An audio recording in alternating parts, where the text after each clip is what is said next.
I'm now going to talk to you about the thing that I'm actually here to talk to you about, which is sustaining Hoosier communities.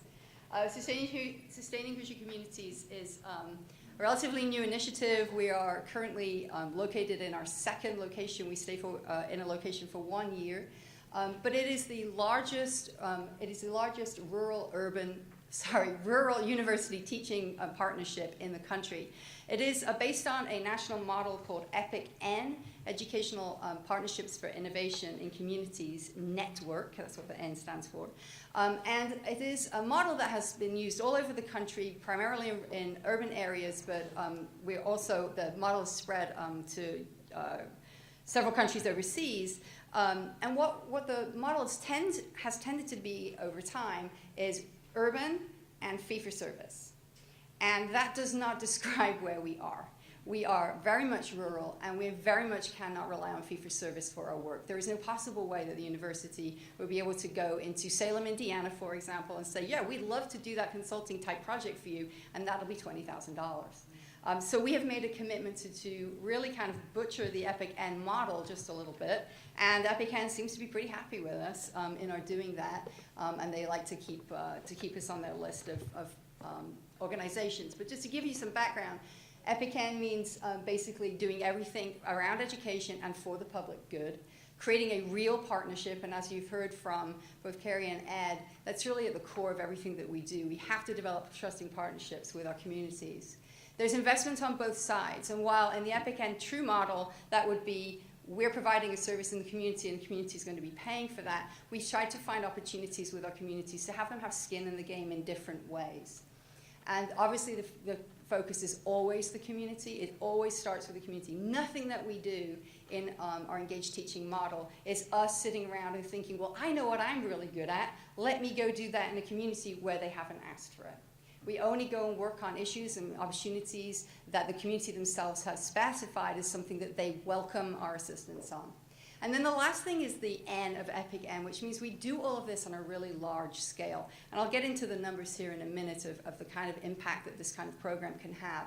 But you're focusing all of your attention on one community. You are setting up a whole series of events and opportunities to get to know the community prior to faculty members coming and teaching in the fall and spring semesters. So we spend more than 18 months in any one community. It's almost close to 2 years by the time we're all said and done.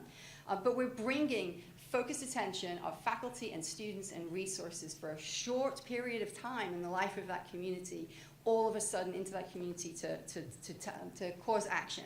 And it has a huge impact on our communities.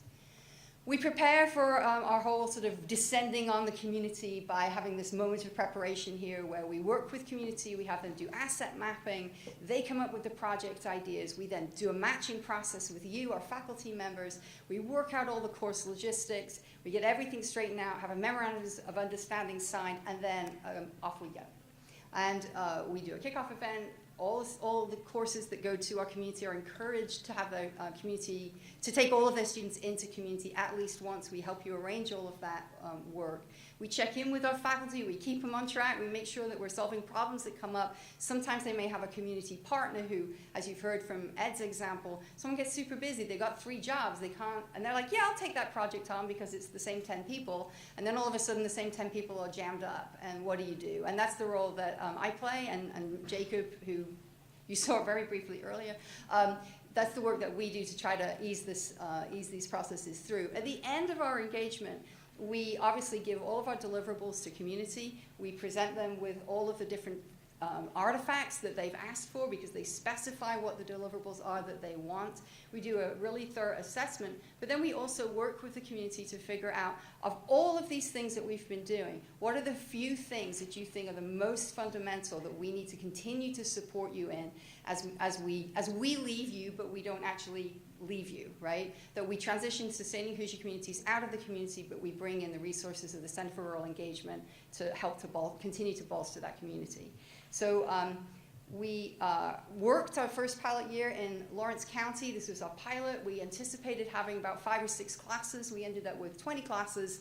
We worked on 14 projects. We had 15 faculty members involved, and 550 students had direct participation in community projects, which were huge.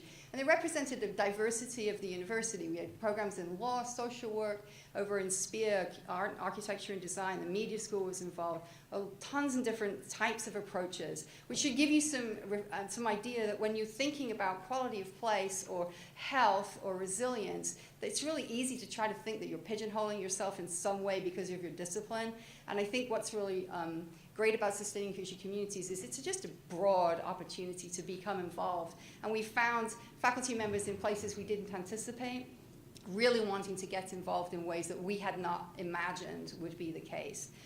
So we thought about the Dark Sky Initiative. We thought the Naturally Astronomy would want to be involved in that, and they didn't want to touch it with a 10-foot pole. But our colleagues over in the School of Informatics were really interested in using outdoor sensors and getting their students trained in that work, and that was how that came about. So this is an interesting piece of this, because on the faculty side of this, your role and responsibility is to teach these courses, but obviously you're teaching students, and it's sometimes hard to remember that you're going to have students in your classes who are from the very communities that we will be going into. So this is Sarah Murphy, who was in James Farmer's outdoor education and recreation course when they were studying the Avoca fish hatchery. This is her backyard. This is her neighborhood. This is in her community. And she was really impressed by the opportunities that she had to show her colleagues and her student friends around her neighborhood and to take pride in her community. She was also really pleased by what her community did. I remember a quote that she had put in that she was so proud of her community because they sent out surveys to the community sent them back. And she was able to say, yeah, my community answers surveys, and they gave us the information that we needed. So it's a huge win for our students as well. One of the nice opportunities that came out of this was Lauren Travis was a student who participated in a Complete Streets course that was taught through the School of Public and Environmental Affairs. She is from Seattle, and she ended up sticking around, taking a job with Rural Opportunities for Indiana that works in the Southwest Central Indiana region. And the reason that she did that instead of taking her MPA and going back to Seattle with it and working out there was that she realized she could do far more with her degree here than she would be able to do over there. She knew she could dig right into big projects and get her hands dirty right away rather than sort of just being on the periphery of things. So that's one of our nice success stories.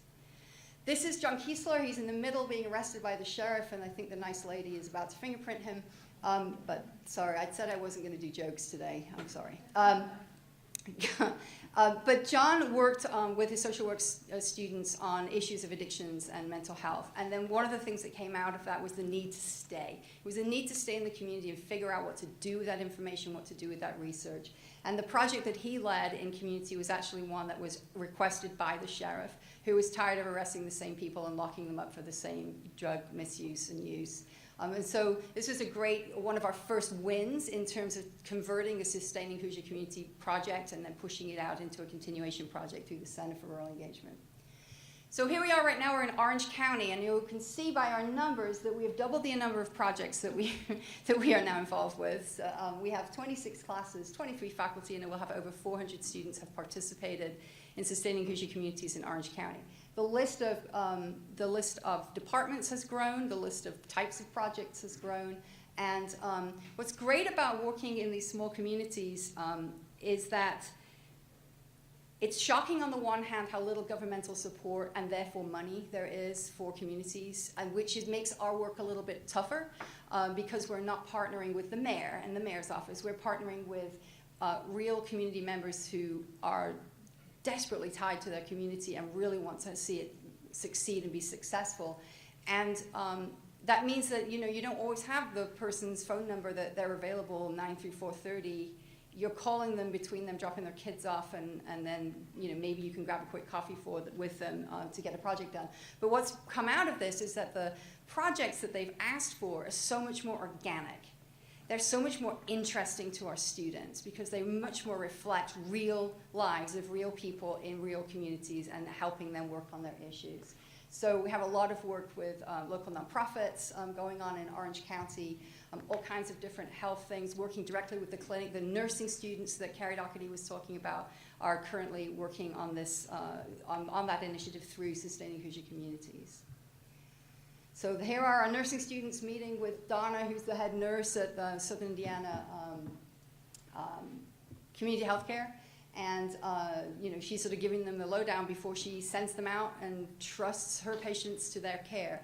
It's been phenomenal for those students who would normally have done this clinical rotation in Monroe Hospital, in Monroe County, excuse me, in the Bloomington Hospital. That would have been their rural rotation. They're actually doing it in community. They're going to people whose houses are a wreck. They're going to people who have hoarding issues. They're going to people, one person doesn't even really have a proper full front door on the front of his house. But these are huge learning experiences for our students. They're big lifts for our faculty too. We don't want to underestimate the amount of effort that's put in for our faculty members here as well. So